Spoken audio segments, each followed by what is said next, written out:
killed an Arbutus couple 2 years ago. Well, today he was the victim of a murder attempt. Inmate Donald Thomas was almost stabbed to death at the Maryland Pen today, and Jack Bowden says doctors have apparently saved the life of a man scheduled to die in the Maryland gas chamber. 25-year-old Donald Thomas, one of 10 Maryland convicts under a sentence of death, was stabbed repeatedly this morning while inside the Maryland Penitentiary Recreation Room. There were guards nearby, but none saw the assault. And so far, authorities have not found the weapon or the assailant. Thomas was sentenced to death for murdering an Arbutus couple at their home on Chelwyn Road in October of 1981. Donald Sperling, a former state trooper, and his wife Sarah, a nurse, were stabbed to death. The police were called by a female boarder who had been tied up and raped by Thomas after he murdered the Sperlings. She jumped from an upstairs window and ran for help. Thomas was sentenced to 2 consecutive life terms in addition to the death penalty. A spokesperson for the Corrections Department says they still don't know who stabbed Thomas this morning or why, even though there were lots of witnesses. There are usually lots of people in that room. It's a room that's used a lot because there are a bank of telephones there that allow inmates to call out to family and that sort of thing. Are the inmates being cooperative, the ones that you know were there? They're still being talked to. Meanwhile, Thomas is in stable condition at Johns Hopkins Hospital. Inmates here at the penitentiary have assaulted each other numerous times during the past year. 3 of the inmates have been murdered, but officials say there just aren't enough guards to watch all the inmates all the time. I'm Jack Bowden, News Scene 2 at the Maryland Penitentiary. A Prince George's County man convicted of killing a police officer and a store clerk was sentenced to the death penalty today. 22-year-old Kenneth Ladowski was sentenced to death plus 3 life terms plus 20 years terms, all to be served consecutively. A jury found Ladowski guilty of the slayings during a robbery last June at the Mini Mart in Greenbelt. The employer of a checker cabbie shot to death yesterday is offering $1,000 reward for information in that case. The body of 36-year-old John Casper was found in his cab yesterday morning in the 4800 block of Clifton Avenue near Leakin Park.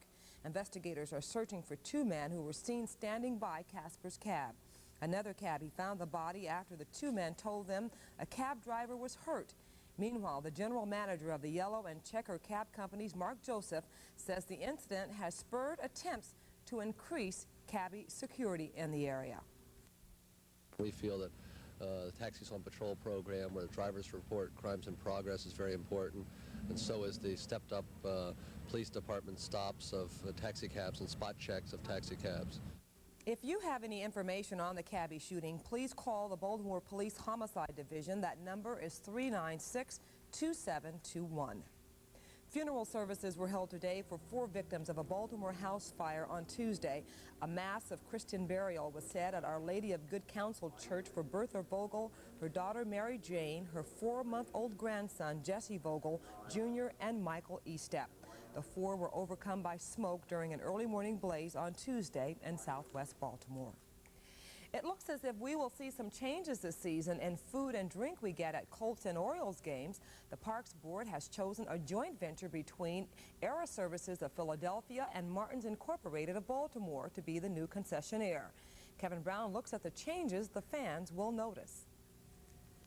Memorial Stadium would not only have more concession stands, it would have different kinds of concession stands and have a wider variety of food. The upper deck will have speed lines. They're supposed to be speedier because they're self-service. You walk through the line, all the food is already out here. You simply pick up what you want, pay the cashier. It's supposed to be quicker than standing here and telling somebody what you want and waiting for them to go and get it and bring it back to you. There would be more concession stands on the lower deck, each one with more cashiers to help move the lines along. There'd also be a wider variety of food, including tacos, fried chicken, and ribs. ARA already provides food at Atlanta Stadium and at Three Rivers Stadium in Pittsburgh. It also provides food at the Baltimore Convention Center and Civic Center. Now, Convention Director John Jerby admits that a few years ago there were complaints about ARA's food, but he attributes the problem to management problems at the Convention Center itself. In the past year, he says, ARA's food, its service, and its attitude have been excellent. Kevin Brown, News Scene 2, Memorial Stadium. The Board of Estimates has the final say on who gets the contract. Incidentally, Martin's operates Martin's West and other facilities here in Baltimore. Maryland's unemployment rate remained virtually unchanged from October to November, increasing by 0.1% to 6.2%. November's jobless rate is lower than the 8.2% recorded for November a year ago. Jobless figures for the metropolitan Baltimore area